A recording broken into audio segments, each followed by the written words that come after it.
Faraday Future dans la tourmente. Que se passe-t-il encore pour cette marque de voiture électrique? Le crossover FF91 verra-t-il le jour? On pensait à la situation de Faraday Future stabilisée depuis quelques mois. Que nenni, la startup est à nouveau emportée dans un scandale. Fondée en 2014, Faraday Future s'est illustrée au CES de Las Vegas en 2016 avec son concept F0. Puis en 2017, le concept précurseur de son premier modèle, la FF91. Depuis, la startup cumule les scandales liés à diverses malversations. Dès 2016, des doutes ont été levés sur les finances de l'entreprise.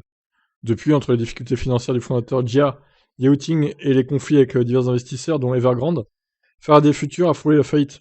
À plusieurs reprises, elle a changé de patron, plus souvent que n'importe quelle autre entreprise du secteur. Depuis 2019, suite au retrait du très controversé Jia Yauting du poste de directeur général, remplacé par Karsten Brittfeld, en province de Byton. Byton, c'est pareil, hein, c'est pas la folie. Hein.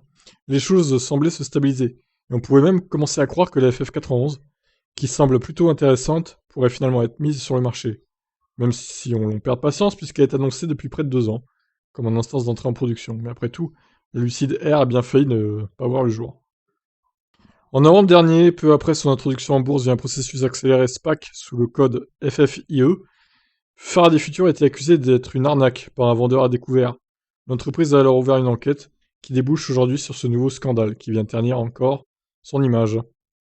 Deux faits sont reprochés à Faraday Future. Tout d'abord, les commandes pour la FF91 sont bien moins élevées que les 14 000 unités annoncées. Le décompte prend en effet en compte de simples prises de contact. Il y aurait en réalité que quelques centaines de vraies commandes confirmées par le versement d'un acompte. Quelle escroquerie, mais c'est incroyable. Les chiffres auraient été globalement multipliés par 10, trompant aussi clairement les investisseurs.